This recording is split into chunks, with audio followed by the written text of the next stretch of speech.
Ma, salamat ha. Simula pagkabata, ikaw na ang kasakasama. Gumagamot sa sugat ko sa tuwing nadadapa. Unang nagturo kung paano magsulat at magbasa. Minsan nga, napapalo mo pa. Ikaw rin ang unang nagturo sa akin kung paano maging mabuti sa kapwa. Mama, alam kong pagod ka na. Alam ko rin na minsan umiiyak ka dahil sa problema. Pero di mo lang ipinapakita. Alam ko rin na may nararamdaman ka na dahil sa maghapong paggawa at walang pahinga. Ingatan mo naman sarili mo, Mama. Di kasi namin kaya pag may nangyari sa iyong masama. Sana humaba pa buhay mo.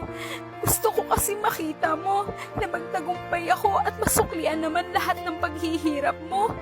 Sobrang busy ko. Di ko napapansin na mas kailangan mo ng oras ko. Pasensya ka na, Mama. Pagod lang talaga ako. Pero ikaw yung nag-iisang tao na nanatili sa tabi ko. Salamat sa sakripisyo mo. Pangako, pag di mo na kayang pumayo, ako ang magiging paa mo.